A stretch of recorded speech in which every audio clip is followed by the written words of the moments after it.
नमस्कार, मैं हूं रविकांत।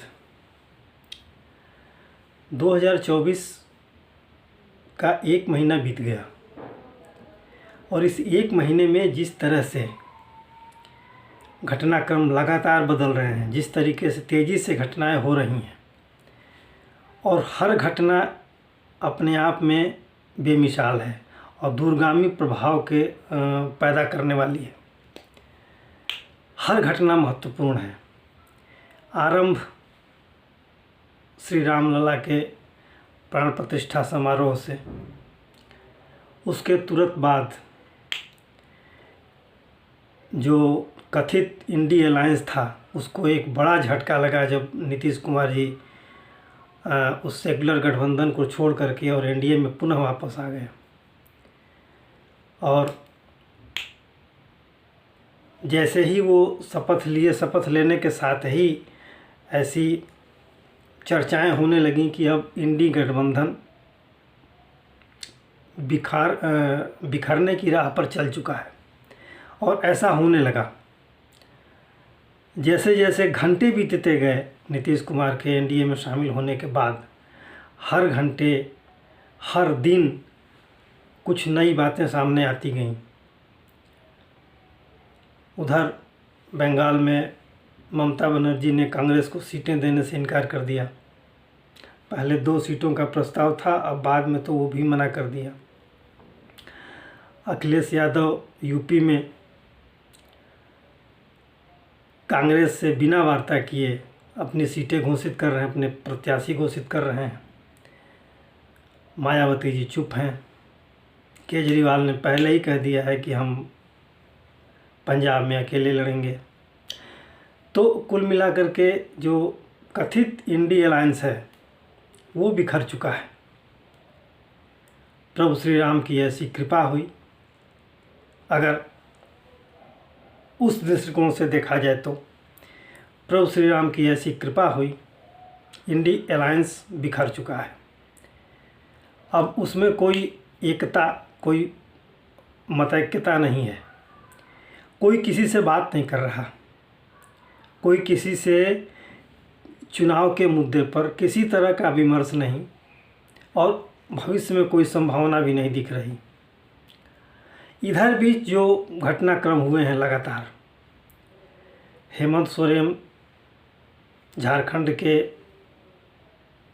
मुख्यमंत्री गिरफ्तार हो गए, ईडी ने गिरफ्तार कर लिया। केजरीवाल को लगातार ईडी ने सम्मन दिया है, नहीं हाजिर हो रहे हैं ईडी के सवालों का जवाब देने के लिए, उसके सामने उपस्थित नहीं हो रहे हैं। दूसरी तरफ बिहार में लालू यादव और तेजस्वी यादव को ईडी ने बुलाया, बातचीत की, और ये घटनाक्रम लगातार चल रहा है, एक के बाद एक, एक के बाद एक, एक के बाद एक। तो राजनीति के क्षेत्र में ऐसी संभावना है, जैसा कि अभी हेमंत सोरेन तो जेल में चले गए, उन्हें गिरफ्तार कर लिया गया है। और अब किसकी बारी है, अभी ये दावे के साथ तो नहीं कहा जा सकता, लेकिन कतारबद्ध कई लोग हैं। तो ये पहला महीना जिस तरीके से बीता है, राजनीतिक दृष्टिकोण से अगर देखा जाए तो हर घटना एक दूसरे को प्रभावित करने वाली है, हर घटना दूरगामी प्रभाव छोड़ने वाली है, और हर घटना का अपना मूल्य है। हर घटना अपने आप में महत्वपूर्ण है और सभी घटनाएं एक दूसरे से जुड़ी हुई हैं, इनको आप अलग नहीं कर सकते। सबसे बड़ी घटना एक धार्मिक दृष्टिकोण से अगर देखा जाए तो ज्ञानवापी में अभी बनारस की जिला अदालत ने ज्ञानवापी में जो व्यास जी का तहखाना था उसमें पूजा पाठ की इजाज़त दे दी है।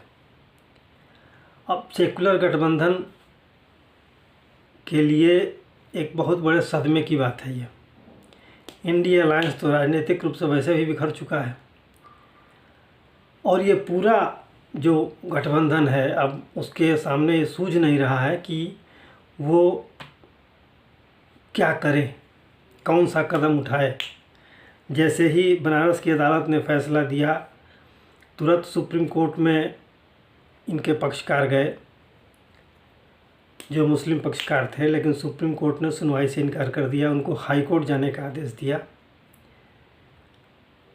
और अब हाई कोर्ट में क्या सुनवाई होगी वो बात की बात है। पूजा पाठ वहाँ शुरू हो गया। प्रशासन के लिए ये प्रशासन को ये जिम्मेदारी दी गई है कि आप इसकी देखभाल करें और लोगों के पूजा पाठ की व्यवस्था करें। यहाँ का इंतज़ाम आप देखें, एक रिसीवर के रूप में वहाँ के डीएम ये सारा इंतज़ाम देखेंगे। और रात को ही पता चला कि रात को ही ऐसे उसके वीडियो भी आए और खबर आई कि रात को ही उसको खोल दिया गया जनता के दर्शनार्थ। वहाँ पूजा पाठ अब हो रहा है। इसका क्या परिणाम होगा? इसका परिणाम बहुत दूरगामी होगा। अभी तत्काल कुछ भी शब्दों में कहना या शब्द बंद करना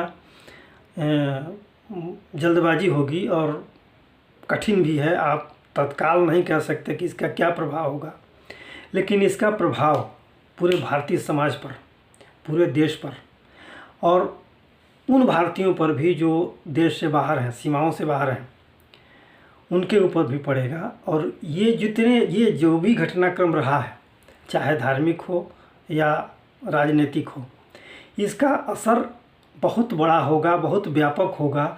और अगला 1 महीना जो होगा वो उसके परिणाम आपको स्पष्ट दिखने लगेंगे।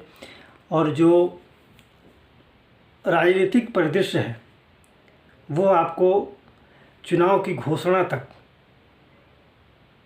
बदला हुआ नज़र आएगा। क्या क्या बदला हुआ होगा वो समय बताएगा, लेकिन अनुमान आज से लगाए जा रहे हैं कि आने वाला चुनाव निश्चित रूप से अब एक तरफा बढ़ने की तरफ है। और इसके लिए पूरी जनता, देश की जनता, देश के मतदाता, देश के लोग कमर कस के खड़े हैं। और पूरा देश राममय है। प्रभु श्री राम की जय जयकार चारों तरफ हो रही है। तो उसका असर,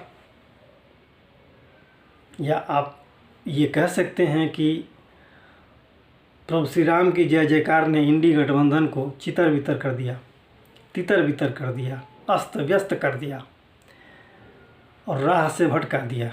क्योंकि यही इंडी अलायंस के लोग थे, यही सेक्युलर गठबंधन था जिसने प्रभु श्री राम के अस्तित्व पर उंगली उठाया था। आज क्या परिणाम हुआ? आज परिणाम ये हुआ कि आज एक दूसरे को पूछने वाला कोई नहीं है इस गठबंधन में। ये गठबंधन सोच नहीं पा रहा है कि अब कल को जब चुनाव में हम उतरेंगे तो हम क्या कहेंगे, और जब जनता सवाल करेगी तो उसका क्या जवाब होगा। और इसके साथ जो ज्ञानवापी का फैसला आया है, एक तरफ राम मंदिर की प्राण प्रतिष्ठा, दूसरी तरफ ज्ञानवापी का फैसला, और तीसरी तरफ इंडिया अलायंस का बिखर जाना, सभी असहाय हैं। वो गठबंधन के लोग, जितना सेकुलर ग्रुप था, वो सभी असहाय दिखाई दे रहे हैं। उनके पास न कोई शब्द हैं, न कोई नीति रह गई है, न कोई नियत रह गई है। वो किस मुंह से जनता के बीच आएंगे पता नहीं। तो जब राजनीति दिशाहीन होती है, तथ्यहीन होती है, विवेकहीन होती है और स्वार्थ से लिपटी हुई होती है, एक खास वोट बैंक के मद्देनज़र जब राजनीति की जाती है तो उसके परिणाम ऐसे ही आते हैं।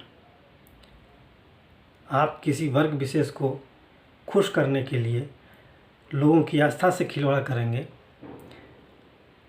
लोगों के स्वाभिमान से, देश के गौरव से आप किसी मुद्दे का विरोध करते करते, किसी व्यक्ति का विरोध करते करते आप देश का विरोध करने लगें, लोगों की आस्था का विरोध करने लगें, तो उसके यही परिणाम होते हैं। लेकिन अब समय जवाब देने को आतुर है और समय लगातार जवाब दे रहा है।